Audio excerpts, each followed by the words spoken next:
اور صرف اس کی خوبصورت آواز گونج رہی تھی۔ وہ کسی شہرزادہ معمول کی طرح بیٹھی اسے سنتی رہی۔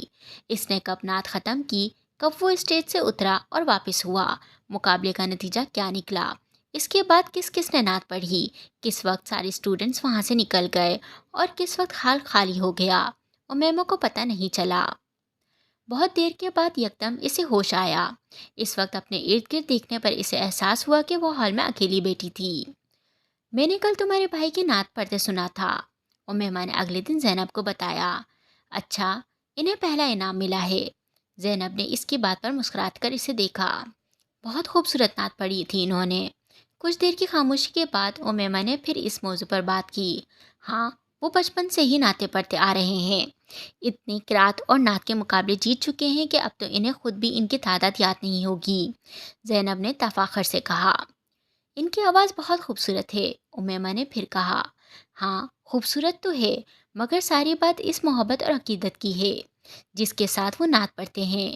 انہیں حضور اکرم صلی اللہ علیہ وآلہ وسلم سے عشق ہے، اتنی محبت کہ جس کی کوئی حد نہیں۔ قرات اور نعت کے علاوہ انہوں نے کبھی کوئی چیز نہیں پڑھی، حالانکہ اسکول اور کالجز میں انہیں بہت مجبور کیا جاتا رہا، مگر ان کا ایک ہی جواب ہوتا کہ جس زبان سے میں حضرت محمد مصطفیٰ صلی اللہ علیہ وآلہ وسلم کا قصیدہ پڑھتا ہوں، اس زبان سے کسی اور شخص کا قصیدہ نہیں پڑھ سکتا۔ محبت تو ہم بھی حضور اکرم صلی اللہ علیہ وآلہ وسلم سے کرتے ہیں، مگر جیسی بھائی کرتے ہیں ویسی محبت تو ہم میں سے کوئی بھی نہیں کر سکتا۔ پچھلے 10 سالوں میں ایک بار بھی انہوں نے نماز قضا نہیں کی، ہر ماہ ایک قرآن پاک پڑھتے ہیں۔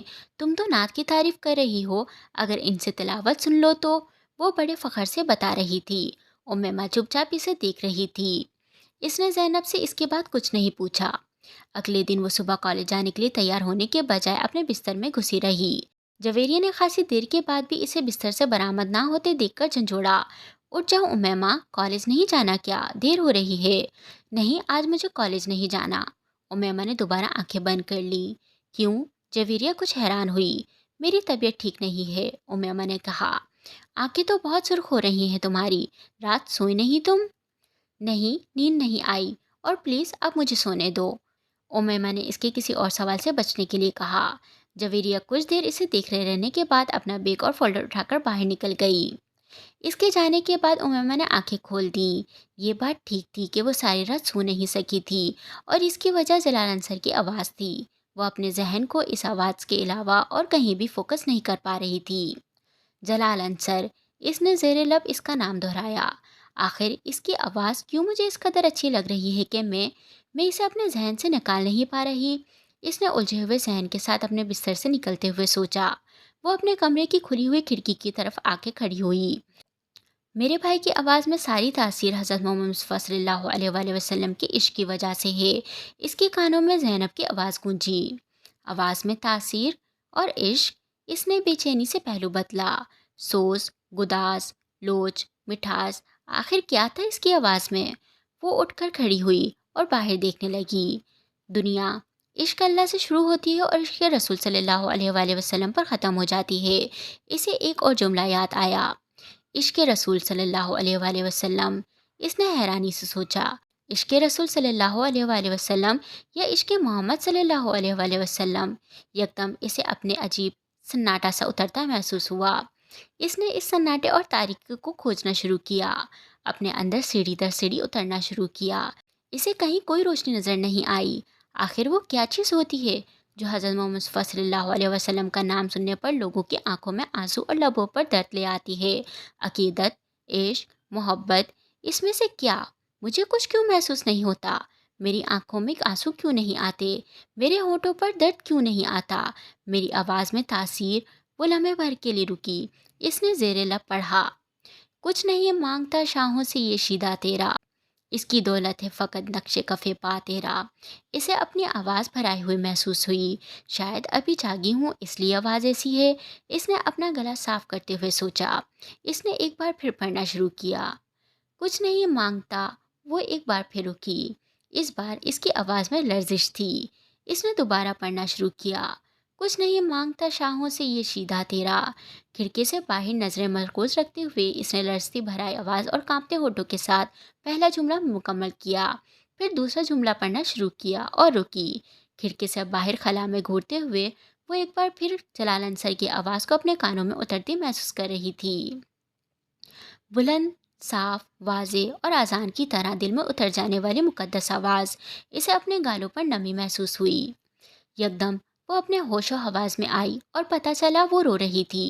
کچھ دیر جیسے ہی بے یقینی کے عالم میں وہ اپنے دونوں ہاتھ کی انگلیاں دونوں آنکھوں پر رکھے دم بخود کھڑی ہو رہی۔ اس نے اپنے آپ کو بے بسی کی انتہا پر پایا۔ آنکھوں پر ہاتھ رکھے وہ آہستہ گھٹنوں کے بل وہیں زمین پر بیٹھ گئی اور اس نے پھٹ پھٹ کر رونا شروع کر دیا۔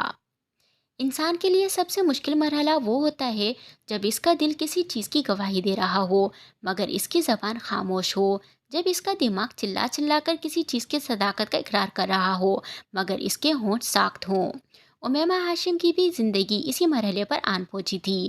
جو فیصلہ وہ پچھلے 2-3 سالوں میں نہیں کر پا رہی تھی، وہ فیصلہ ایک آواز نے چند دنوں میں کروا دیا تھا۔ یہ جانے، یہ کھوجے، یہ پرکھے بغیر کہ آخر لوگ کیوں حضرت محمد مصطفیٰ صلی اللہ علیہ وسلم سے اتنی محبت عقید رکھتے ہیں، آخر کیوں عشق رسول صلی اللہ علیہ وآلہ وسلم کی بات کی جاتی ہے۔ اس نے اتنے سال اپنے نبی کے قصیدے سنے تھے، اس پر کبھی رقت تاری نہیں ہوئی تھی، کبھی اس کا وجود موم بن کر نہیں پگھلا تھا، کبھی اسے کسی پر رشک نہیں آیا تھا، مگر ہر بار حضرت محمد مصطفیٰ صلی اللہ علیہ وسلم کے نام پڑھتے، دیکھتے اور سنتے ہوئے وہ عجیب سی کیفیت کا شکار ہوتی تھی۔ ہر بار، ہر دفعہ اس کا دل اس نام کی طرف کھنچتا چلا جاتا تھا اور سبیحہ کے پاس نہ جانے کے اس کے سارے ارادے پاپ بن کر اڑ گئے تھے۔ جلال انصر کی آواز تاریکی میں نظر آنے والی جگنوں کی طرح تھی جس کے تعاقب میں وہ بنا سوچے سمجھے چڑھ پڑی تھی۔ میں تجھے عالم عیشا میں بھی پا لیتا ہوں، لوگ کہتے ہیں کہ ہے عالم بالا تیرا۔ امیمہ کے لیے وہ ایک نئے سفر کا آغاز تھا۔ وہ پہلے کی طرح باقاعدگی سے سبیہ کے پاس جانے لگی۔ ان جماعت میں شرکت کرنے سے اسے ایک طرف اپنے فیصلے پر استقامت بخشی تو دوسری طرف اس باقی ماندہ شبہات کو بھی دور کر دیا۔ مذہب تبدیل کرنے کا فیصلہ امیمہ کے لیے کوئی چھوٹا یا معمولی فیصلہ نہیں تھا۔ اس ایک فیصلے نے اس کی زندگی کے ہر معاملے کو متاثر کیا تھا۔ وہ اب اسد سے شادی نہیں کر سکتی تھی کیونکہ وہ غیر مسلم تھا۔ اسے جلد یا بدیر اپنے گھر والوں سے علیحدگی بھی اختیار کرنی تھی کیونکہ وہ اب ایسے ماحول میں رہنا نہیں چاہتی تھی جہاں اسلام، شاعر و عقائد میں اتنے دھڑلے تحریفات کی جاتی تھیں۔ وہ اس پیسے کے بارے میں بھی شکوک کا شکار ہونے لگی تھی جو اسے اپنی تعلیم اور دوسرے خراجات کے لیے ہاشم مبین کی طرف سے ملتے تھے۔ چند سال پہلے تک پریوں کی کہانی نظر آنے والی زندگی یکدم ایک ڈراؤنے خواب میں تبدیل ہو گئی تھی اور زندگی کے اس مشکل راستے کا انتخاب اس نے خود کیا تھا۔ اسے بعض دفعہ حیرت ہوتی کہ اس سے اتنا بڑا فیصلہ کس طرح کر لیا۔ اس نے اللہ سے استقامت بھی مانگی تھی اور اسے استقامت سے نوازا گیا تھا، مگر وہ ابھی اتنی کم عمر تھی کہ خدشات اور اندیشوں سے مکمل پیچھے چھڑا لینا اس کے لیے ممکن نہ تھا۔ امیمہ، تم فی الحال اپنے والدین کو مذہب کی تبدیل کے بارے میں نہ بتاؤ، اپنے پیروں پر کھڑی ہو جاؤ۔ اس وقت نہ صرف تم آسانی سے اسد سے شادی سے انکار کر سکتی ہو بلکہ انہیں اپنے مذہب کی تبدیل کے بارے میں بھی بتا سکتی ہو۔ سبیہ نے ایک بار اس کے خدشات سننے کے بعد اسے مشورہ دیا۔ میں اس پیسے کو اپنے اوپر خرچ کرنا نہیں چاہتی جو میرے بابا مجھے دیتے ہیں، اب جبکہ میں جانتی ہوں کہ میرے والد ایک جھوٹے مذہب کی تبلیغ کر رہے ہیں۔ یہ جائز تو نہیں ہے کہ میں ایسے شخص سے اپنے اخراجات کے لیے رقم لوں۔ تم ٹھیک کہتی ہو، مگر تمہارے پاس فی الحال کوئی دوسرا راستہ نہیں ہے۔ بہتر ہے تم اپنی تعلیم مکمل کر لو، اس کے بعد تمہیں اپنے والد سے بھی کچھ نہیں لینا پڑے گا۔ سبیہ نے اسے سمجھایا۔ سبیہ اگر اسے یہ راہ نہ دکھاتی تب بھی امیمہ کے پاس اس کے علاوہ اور کوئی راہ نہیں تھی۔ اسے فی الحال اتنی ہمت نہیں تھی کہ وہ اپنی زندگی کی سب سے بڑی خواہش کو چھوڑ دیتی۔ اس وقت رات کے 10 بجے تھے جب وہ سینما سے باہر نکلا تھا۔ اس کے ہاتھ میں اب بھی پاپ کارن کا پیکٹ تھا۔ وہ کسی گہری سوچ میں ڈوبا ہوا پاپ کارن کھاتے ہوئے سڑک پر چل رہا تھا۔ آدھے گھنٹے تک سڑکیں ناپتے رہنے کے بعد اس نے ایک بہت بڑے بنگلے کی گھنٹی بجائی تھی۔ صاحب، کھانا لگاؤں؟ لاؤنج میں داخل ہونے پر ملازم نے اسے دیکھ کر پوچھا۔ نہیں، اس نے نفی میں سر ہلاتے ہوئے کہا۔ دودھ؟ نہیں۔ وہ رکے بغیر وہاں سے چلا گیا۔ اپنے کمرے میں داخل ہو کر اس نے دروازہ بند کر لیا۔ کمرے کی لائٹ آن کر کے وہ کچھ دیر بے مقصد ادھر ادھر دیکھتا رہا، پھر باتھ روم کی طرف بڑھ گیا۔ شیونگ کٹ نکال کر اس کے اندر سے ایک ریزر بلیڈ نکال لیا اور اسے لے کر بیڈ روم میں آ گیا۔ اپنے بیڈ پر بیٹھ کر اس نے سائڈ ٹیبل پر پڑا ہوا لیمپ جلایا اور بیڈ روم کی ٹیوب لائٹ بند کر دی۔ ریزر بلیڈ کے اوپر موجود